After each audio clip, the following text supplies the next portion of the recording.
바울 사도는 참 특별한 분입니다. 우리가 지금 세계 지도를 펴놓고 살펴보면 길리기아 다소라고 하는 것이 터키 동남부 지역으로 되어 있습니다. 그러나 옛날에는 그곳이 터키 지역이 아닙니다. 그 지역은 수리아 지역이었어요. 수리아 길리기아 다소였습니다. 바울 사도가 바로 그곳에서 태어났습니다. 바울 사도는 전에 성경을 보면 사울로 불려지고 있어요. 그러나 사울과 바울은 다른 이름이 아닙니다. 바울 되기 전에 사울이었다가 이름이 바뀌어져 가지고 바울이 된 것이 아닙니다. 사울이라고 하는 이름은 히브리식 이름이었을 뿐입니다. 순수한 유대인 혈통 베냐민 지파에서 출생을 한 바울은 태어난 지 8일 만에 할례를 받았습니다. 율법대로 정확하게 할례를 받았어요. 바울은 바리새인이었습니다. 전통적으로 바리새인 집안이고 본인도 바리새인입니다. 유대교에서 양육을 받고 또 장성에서는 예루살렘으로 가서 최고 학보인 가말리엘 문화에서 율법을 수학한 엘리트가 되었습니다. 바울은 더구나 태생 로마 시민권자입니다. 태어나면서부터 로마 시민권을 가지고 있는 사람이었어요. 그리고 그리스 문화에 익숙하고 모든 히브리의 종교적인 요소를 다 구비한 유대교의 정말 아주 특별한 인물이었습니다. 유대교의 어느 누구도 필적할 수 없는 그런 인재가 바로 바울이었습니다. 그런 인물이 기독교 박해의 선봉에 섰을 때 예루살렘 교회는 중대한 위험에 직면했습니다.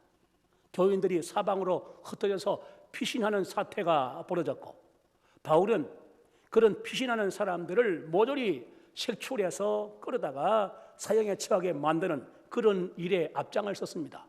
심지어 다마스커스까지 피신한 기독교인들을 잡아내기 위해서 달려갔는데 그는 다마스커스로 들어가는 길에서 빛으로 나타나신 예수님을 만나게 됩니다. 이 다마스커스로 들어가는 길에서 예수님을 만남으로써 그 인생은 정말 대전환을 맞게 되지요. 그 예수님 만난 현장, 말을 타고 혈기등등해서 기독교인들을 잡으려고 달려가다가 낙마한 그 현장에는 지금 저와 같이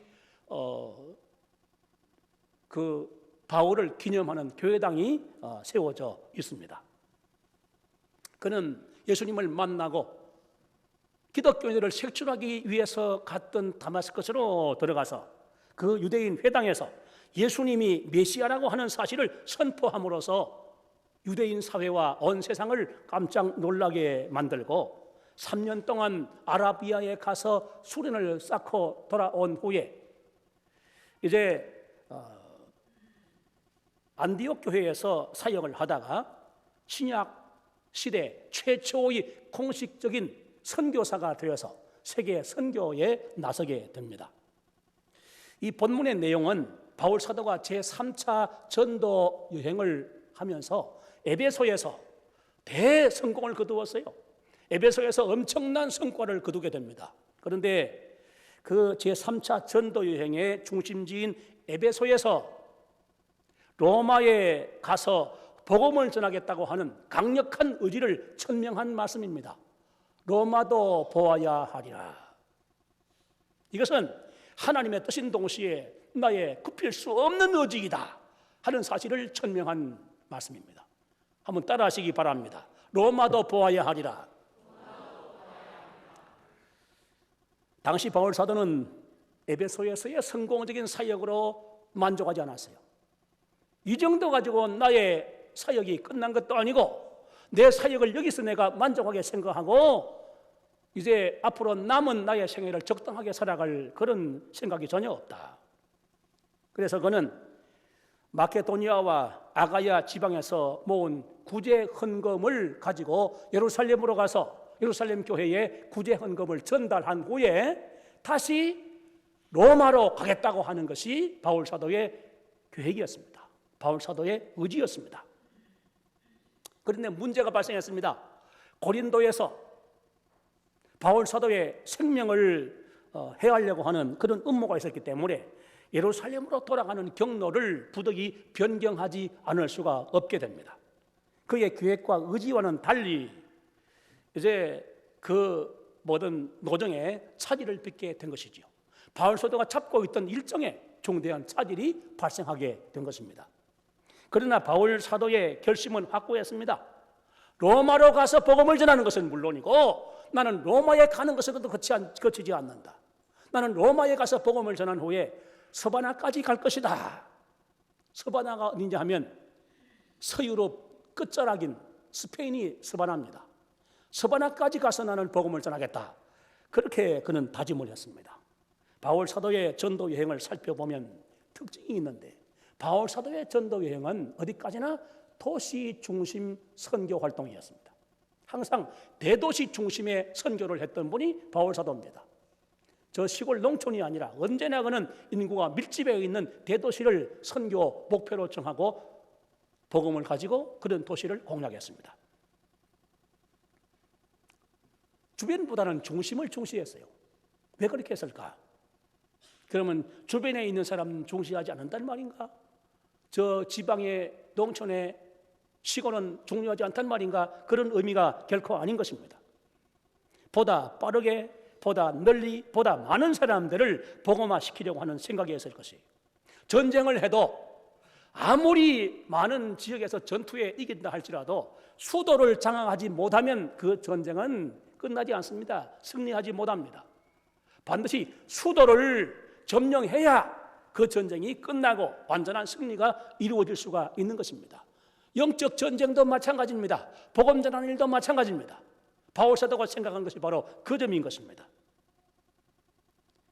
에베소를 중심으로 하는 아시아 지역을 복음화하는 것은 물론이고 로마 제국의 수도인 로마 도시를 복음을 가지고 가서 복음으로 정복함으로 말미암아 로마 제국이 다 복음화되고 유럽 전체가 복음화될 것이다. 이것이 바로 바울 사도의 생각이었던 것이죠.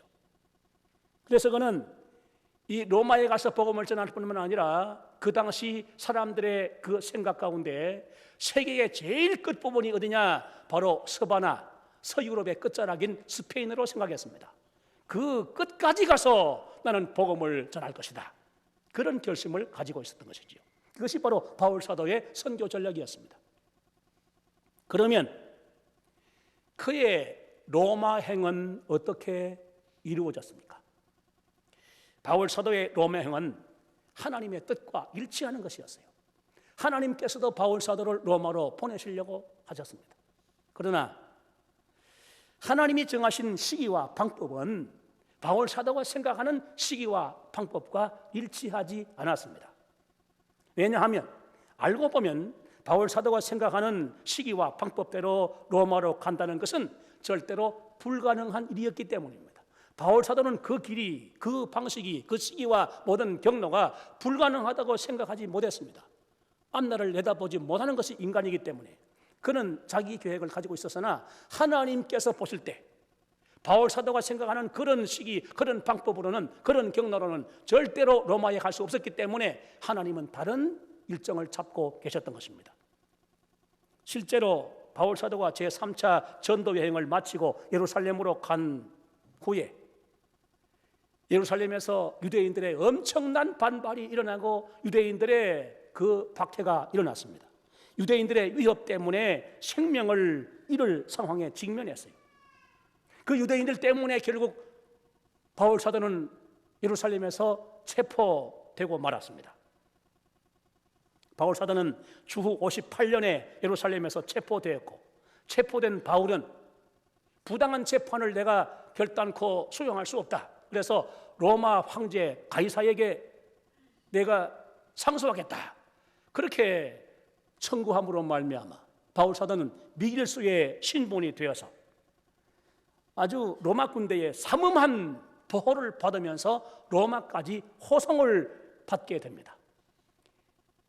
만약에 그렇지 않았다고 한다면 유대인 결사대 40명에 의해서 바울 사도는 결국 살해당하고 말았을 것입니다. 그런데 바울 사도 자신은 알 수 없었으나 그를 안전하게 로마로 보내서 복음을 전하게 하실 하나님의 계획과 섭리에 의해서 바울 사도는 본의 아니게 죄수의 신분, 미길수의 신분이 되고 재판을 받기 위한 그런 목적으로 저 로마로 가는 그런 일이 발생하게 된 것입니다. 그것이 바로 로마로 보내시는 하나님의 방법이었어요. 유라굴로 광풍 가운데서 무사하게 통과하면서 주님을 만난 바울 사도는 주후 61년에 로마에 도착을 했습니다. 그리고 2년 동안 가택 연금 상태에 있으면서 비교적 자유롭게 복음을 전할 수가 있었어요.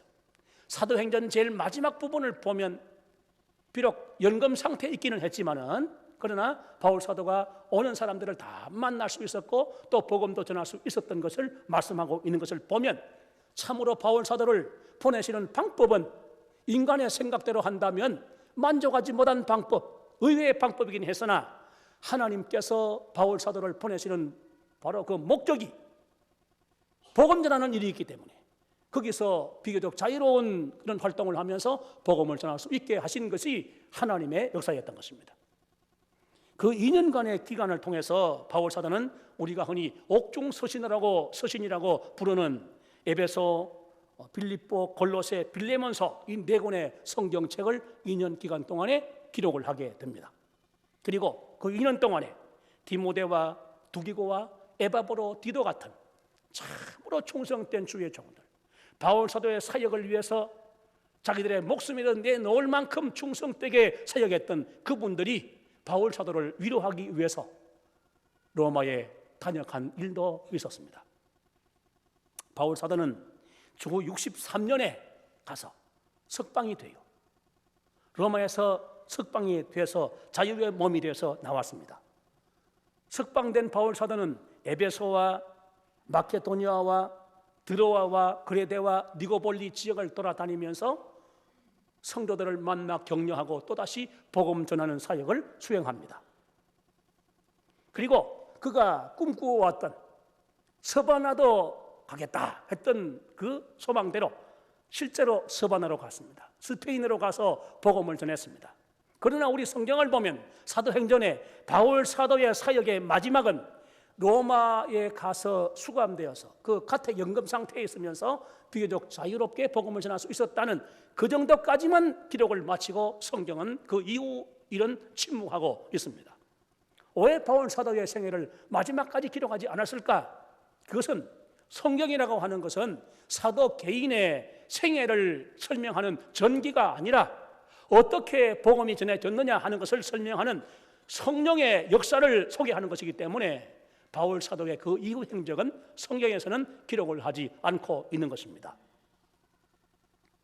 한편 바울 사도가 석방된 그 다음 해인 주후 64년에 베드로 사도가 로마에 가서 순교를 당합니다.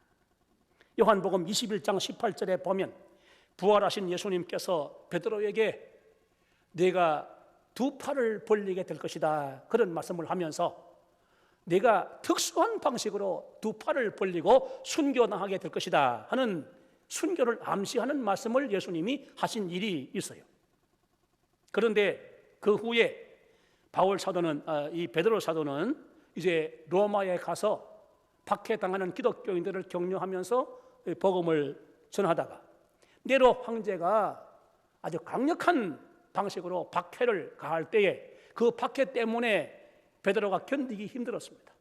베드로가 결국 그 네로 황제의 박해를 피해서 로마를 탈출해 나갈 때에 아피아 가도는 로마 군대가 신속한 이동을 하기 위해서 건설된 도로로서 포장이 다 되어 있습니다. 마차들이 다 달릴 수 있는 포장된 도로입니다. 그 도로가 굉장히 멀리까지 나 있는데 아피오 가도로 이제 탈출을 하다가 아피오 가도에 그 나타나신 예수님을 만나게 됩니다.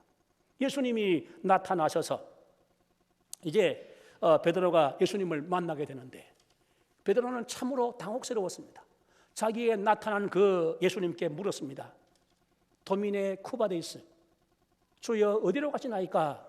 물으니까 그 질문을 받은 우리 예수님께서 나는 내가 버리고 가는 로마의 어린 양들을 위하여 다시 십자가를 지고 못 박히기 위하여 로마로 가노라. 그런 답변을 하셨다고 합니다. 베드로 사도는 그 말씀에 충격을 받고 눈물을 흘리며 발걸음을 돌려 로마로 다시 들어가서 자원해서 십자가에 거꾸로 매달려서 순교당했습니다.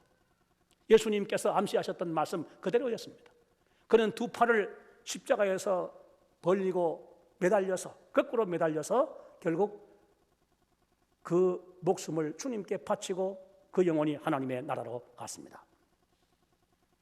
베드로 사도가 순교한 지 3년이 지난 주후 67년 곳곳을 다니면서 복음 전도 활동을 하던 바울 사도가 다시 로마로 들어갔습니다. 로마로 들어간 바울 사도가 이제 복음을 전하다가 체포되어서 또다시 감옥에 갇히게 됩니다. 그리고 순교의 제물이 됐는데 참소를 당하는 마지막 순간 바울의 입에서 터져나온 외마디 소리는 예수였다고 합니다.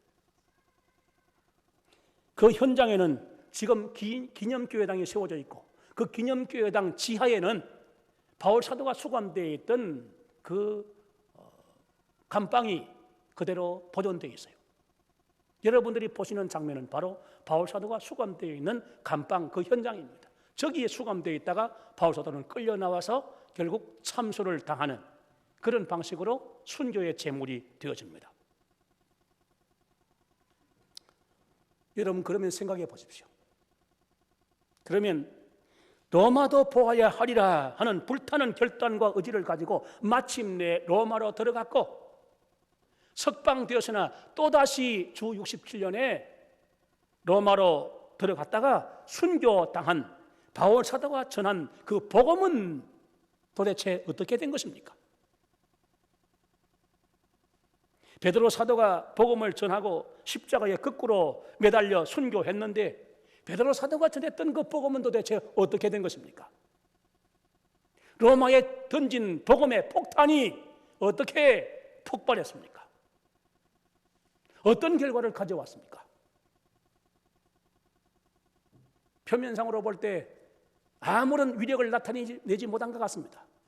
그냥 허망한 죽음을 당하고 말았던 것 같아요.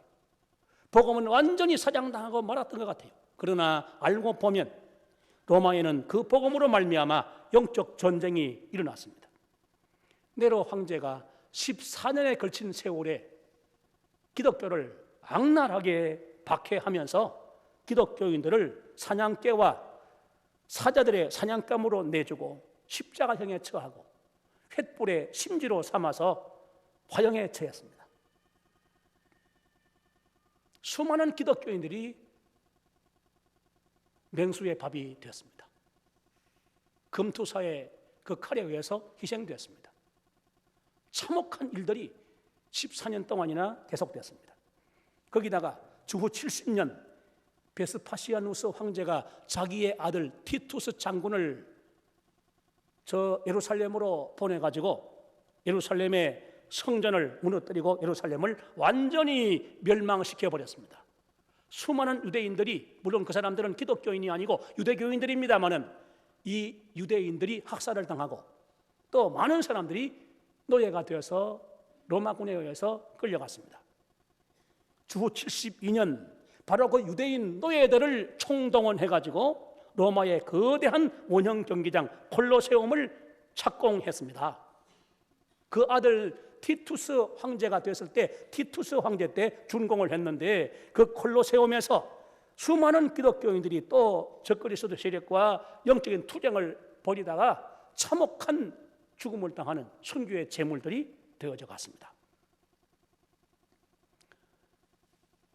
그러면 복음은 사장되고 기독교인들은 전멸당하고 사도들의 죽음은 헛된 죽음이 되고 하나님의 그 구원의 계획은 완전히 좌절되고 말았던 것인가?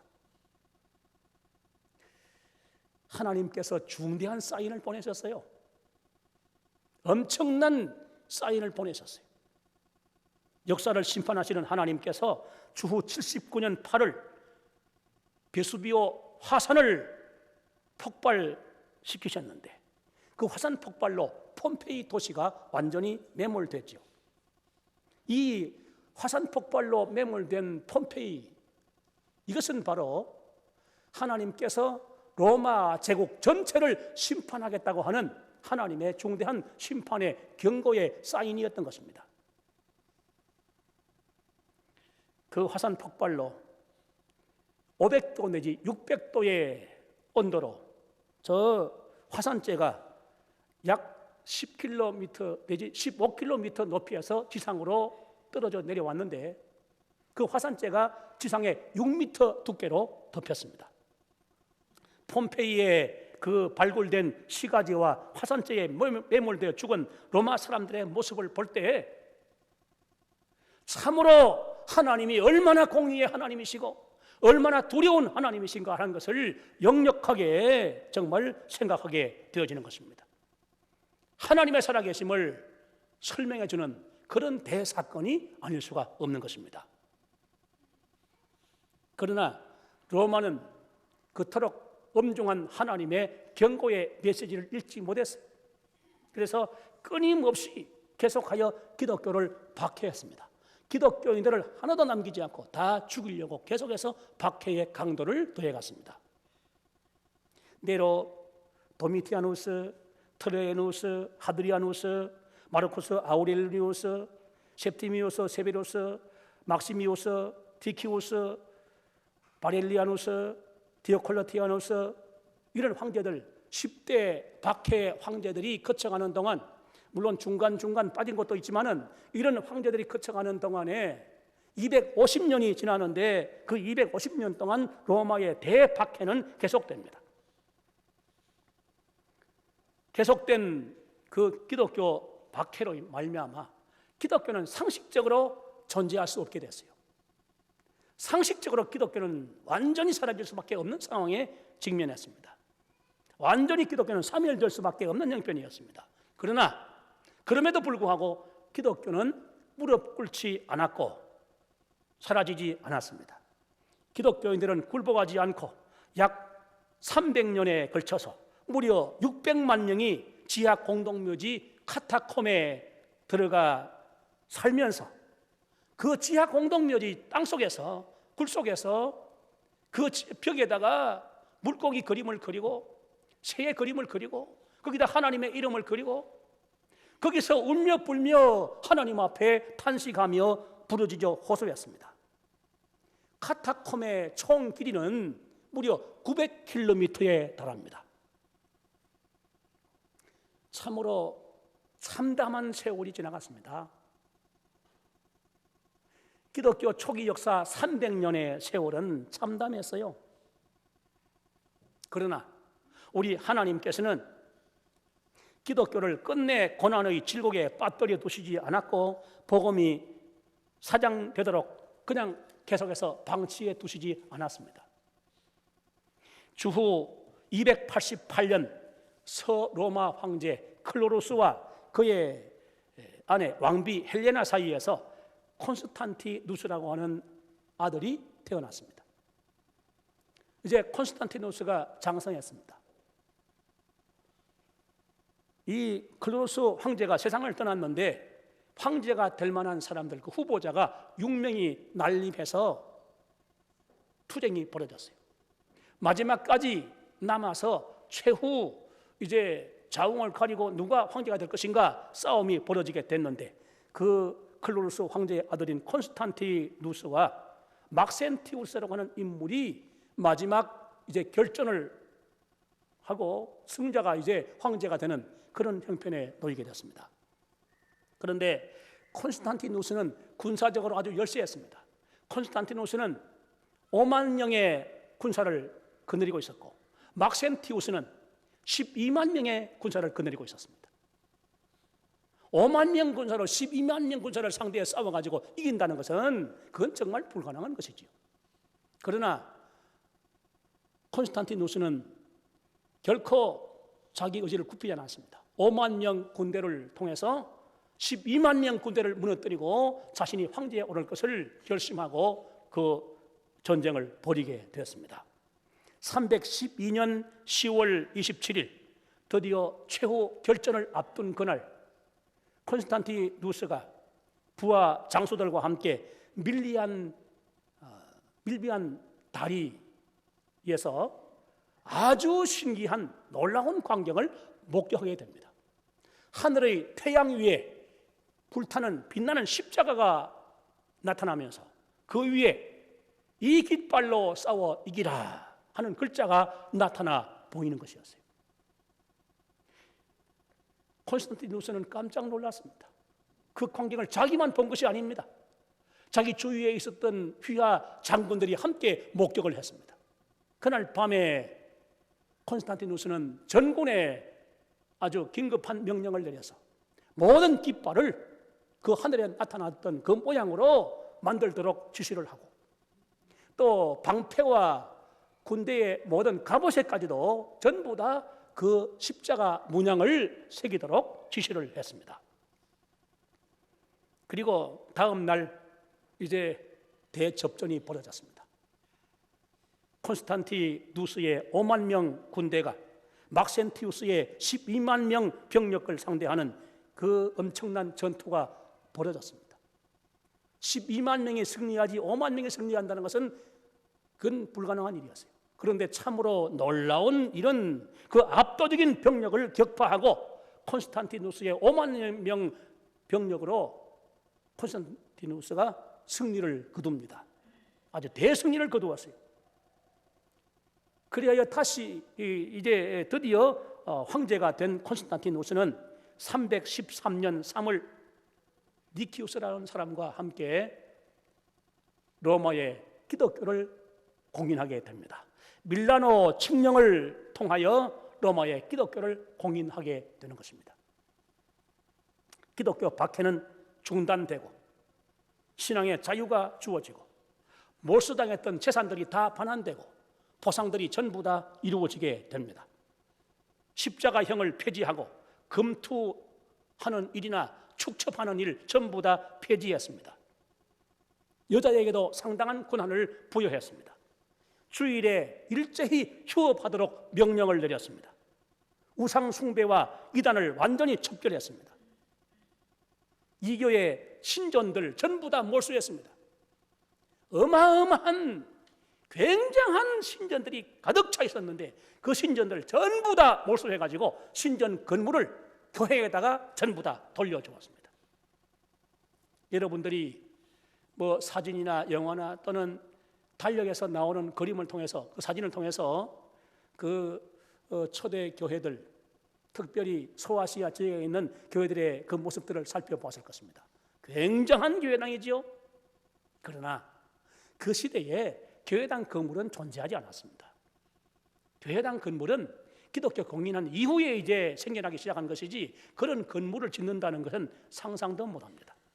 박해받는 기독교가 어떻게 기독교의 교회 건물을 가집니까?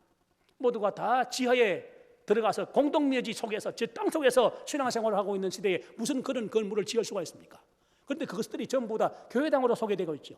그 이유는 콘스탄티누스가 기독교를 공인한 후에 이 교회 신전들을 다 몰수해가지고 교회로 넘겨줌으로 말미암아 그 신전들이 예배당으로 바뀌어지게 된 것입니다. 참 놀라운 반전, 놀라운 역전이 일어났죠.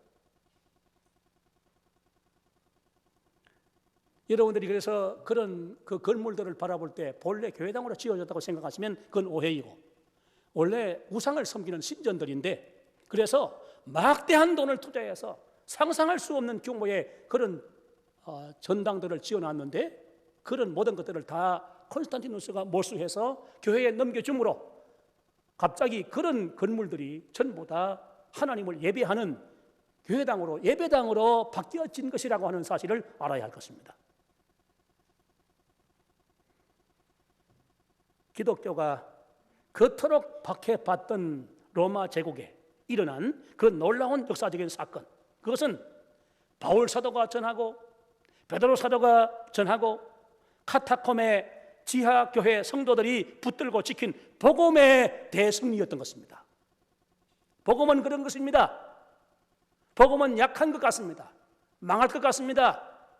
완전히 매몰되고 사라지고 완전히 없어질 것 같습니다. 그러나 복음은 절대로 망하지 않습니다.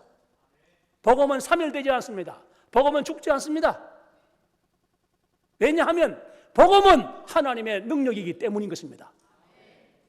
복음의 능력은 모든 사람에게 구원을 주시는 하나님의 능력이기 때문이며, 세상을 변화시키는 전능하신 만군의 여호와 하나님의 능력이 바로 복음이라는 사실을 여러분은 언제나 기억하시기를 바랍니다. 오늘 말씀 여기서 정리하겠습니다. 그러므로 복음이 들어가야 합니다. 개인의 심령 속에, 개인의 생활 속에 반드시 복음이 들어가야 합니다. 그래야 하나님의 구원의 능력, 모든 불신앙적인 요소들을 전부 다 척결하고 파괴시키는 폭발력 있는 위대한 폭발이 일어나는 하나님의 능력이 나타날 수 있기 때문입니다. 개인에게 복음이 전해져야 됩니다. 모든 인종과 모든 종교와 모든 문화권에 복음이 들어가야 합니다. 무신론주의 사회, 공산주의 사회, 적그리스도 사회에 복음이 반드시 들어가야 하는 것입니다. 북한은 무신론, 공산주의, 적그리스도의 사회인 동시에 김일성을 교조로 하여 그의 자손들을 신봉하는 전체주의 현대판 바알 종교 집단입니다. 북한은 종교 집단입니다. 김일성 일가를 믿는 종교 집단입니다. 광신 종교 집단입니다. 현대판 바알 종교입니다. 바알 종교와 싸워서 승리하고 나라를 지킨 이스라엘의 병거와 마병인 엘리야 선지자처럼 우리는 오늘의 변형된 바알 종교와 싸워 이기는 병거와 마병의 성도, 병거와 마병의 교회가 반드시 되어져야 합니다. 또한 로마도 보아야 하리라 하고 로마로 복음을 들고 달려갔던 바울 사도의 복음, 곧 예수 그리스도의 위대한 복음이 오늘날 북한으로 쇄도하여 들어가서 북한이 변화되고 북한이 해방되고 북한의 기독교가 교회당이 재건될 수 있어야 하는 것입니다. 성도 여러분, 북한의 변화와 해방을 위해서 기도하시고 북한의 복음화를 위해서 기도하시고 그 일을 위해서 필요한 모든 일에 협력하며 모든 필요한 역할을 수행하는 성도들이 되시기를 주 예수 그리스도의 이름으로 축원합니다. 마지막으로 따라하시기 바랍니다. 로마도 보아야 하리라. 평양도 보아야 하리라. 이 복음은 로마에 들어가야 했고 들어갔고 로마를 완전히 변화시킨 것처럼 평양에도 복음이 들어가야 하고 평양의 복음이 양성화되어야 되고 그 복음으로 인하여 평양이 변화되어야 되고 해방되어야 되고 거기에 구원의 역사가 크게 일어나고 교회가 재건되어져야 하는 것입니다. 이것이 하나님의 뜻이고 이것이 우리 교회의 소망인 것입니다. 여기에는 어느 누구 개개인의 이의도 있을 수가 없는 것입니다. 이것이 하나님의 뜻이기 때문인 것입니다. 북한은 본래 기독교가 왕성한 지역이었어요. 남한보다 훨씬 기독교가 강한 지역이었어요. 그 기독교를 전부 다 말살시키고 기독교인을 전부 다 처형시키고 지상의 기독교를 완전히 다 청소해버린 것이 공산주의입니다. 결국 기독교는 사멸되어졌고 소수의 이삭교인들, 지하교인들이 간신히 남아있었는데 지금 중국을 통해서 활동하는 우리 선교사들의 활동을 통하여 계속해서 복음이 북한으로 들어갑니다. 평양으로 들어갑니다. 성경책이 계속해서 북한으로 지금 들어가고 있습니다. 끊임없이 성경이 들어가야 되고 복음이 들어가야 됩니다. 지하교인 수가 늘어나고 있습니다. 계속해서 지하교인들을 색출해서 처형하고 있지만은 그럼에도 불구하고 북한의 기독교인들은 줄어들지 않고 계속 늘어나고 있습니다. 이것은 참으로 하나님께서 우리 한국교회 주시는 중요한 사인이 아닐 수가 없어요. 우리가 북한의 저 세력을 그냥 막연하게 불안해하고 두려워하기만 할 대상으로 삼을 것이 아니라 북한의 저런 모든 행동이나 북한에 들어간 복음의 그 모든 지하의 활동을 우리가 생각해 볼 때 하나님께서 중대한 계획을 지금 시행하시는 과정이 아니겠느냐, 이런 생각을 우리가 하게 되는 것이고, 그러므로 하나님의 역사적 섭리를 생각하면서 우리는 북한의 교회가 재건되어지기를, 복음이 들어가 승리할 수 있기를 위해서 끊임없이 기도하면서 우리가 할 수 있는 모든 수단을 다 총동원할 수 있어야 할 것입니다. 한국교회의 이런 결집된 노력을 통해서 하나님께서 북한 해방을 앞당겨 주시고 통일을 앞당겨 주시고 교회 재건과 천국 확장을 하나님께서 이룩하여 주실 줄 믿으시기를 바랍니다. 우리 함께 잠시 기도하겠습니다. 오늘의 의미에서 로마도 보아야 하리라고 하는 이 말씀의 의미를 우리 함께 마음속에 음미하면서 잠시 한번 통성으로 우리 평양을 생각하고 북한을 생각하고 북한에 있는 지하교인들의 참담한 상황을 생각하면서 그 눈물겨운 형편을 생각하면서 하나님의 거룩한 뜻이 이루어지기를 위해서 다 함께 잠시 한번 통성으로 기도하겠습니다.